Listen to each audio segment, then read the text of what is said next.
Hi, I'm Chris Holowicki, and I watch movies. It begins as a whisper, a promise. The lightest of breezes dances above the death cries of 300 men.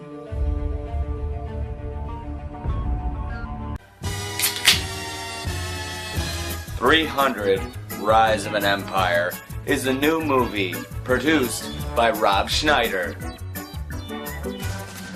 directed by some other asshole, and based off the graphic novel Xerxes by Frank Miller.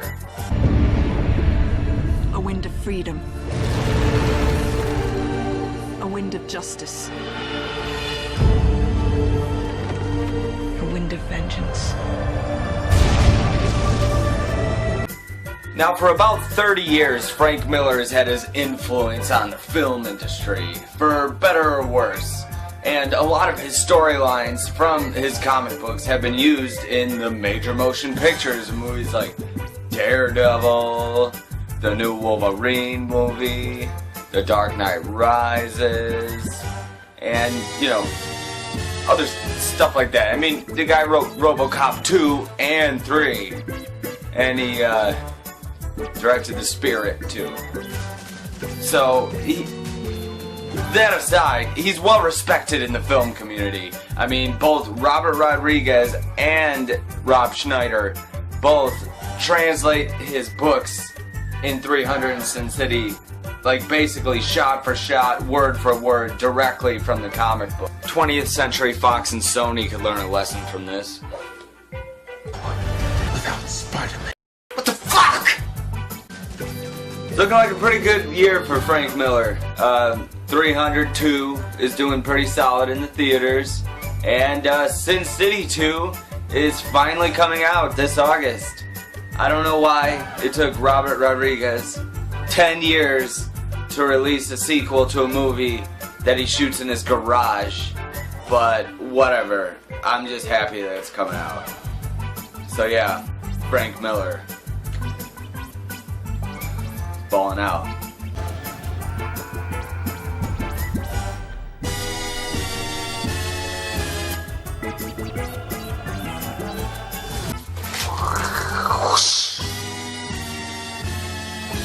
I thought it was really cool how 302 takes place during and directly after the events of 300. It did a great job of expanding on the universe. It only enhances the first film, in my opinion. Like, just what they did with it. They made the whole overall story and the struggle against these fucking Persians a lot more, just big and epic. Okay, let me break it down for you. Many story elements have changed since the last 300, so it might be really confusing for everyone, but let me just make it clear. 300 is a movie about Spartans stabbing the fuck out of Persians on land. 302 is about Greeks stabbing the fuck out of Persians in the ocean. Turning from the first film is the God King Xerxes, and we get a little more backstory on him. Nothing will stop the march of my empire. He's pretty much the same big goofy bastard he was from the first one. We are also introduced to the deadly Artemisia, played by the lovely Eva Green. Will attack the Greeks with my entire navy. And she faces off against the Greek warrior Them Testicles. What? Them Isticle?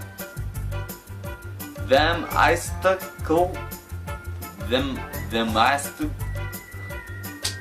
Themistocles. Well, anyway, what's-his-face is basically our replacement Gerard Butler this time around. He carries a story along from point A to point B, and he's technically our hero in this movie, but I wouldn't call him the star. Eva Green steals the show. She's crazy, she's bloodthirsty, and she's fine as hell. And upon learning her backstory, you can't help but sympathize with her character, because she actually has legitimate beef with the Greeks. For her, it's not just about world domination. Artemisia wants payback. With Mel Gibson.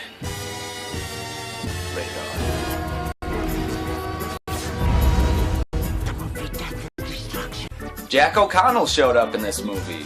Of course, we know him from the popular UK show Skins. No, I'm not talking about that MTV bullshit. Fuck that show. And he plays Callisto, son of one of the Elder Warriors. They do this thing between him and his dad where the dad's like, "You are too young to battle," and Jack O'Connell's all like, "Nuh-uh." Kind of a cliche little storyline, but it gives you a reason to give a fuck about the Greeks.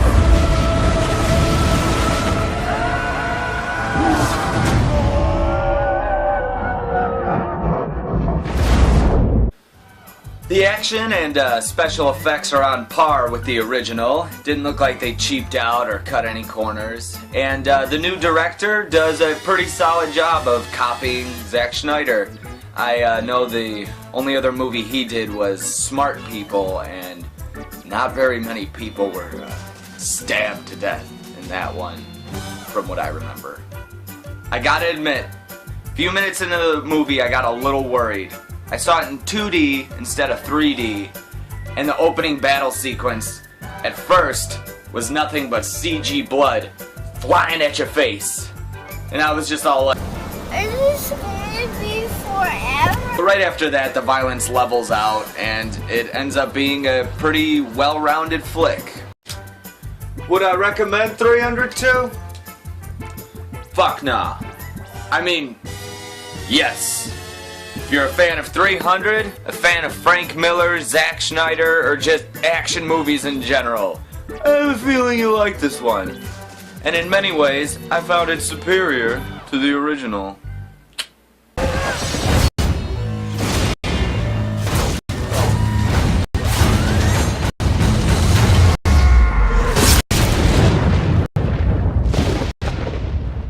Thanks for watching, everybody. Don't forget to like and subscribe on the little buttons down there. You could find me at facebook.com/Drunken Atheist Studio. Stay metal and hail Satan! Ah!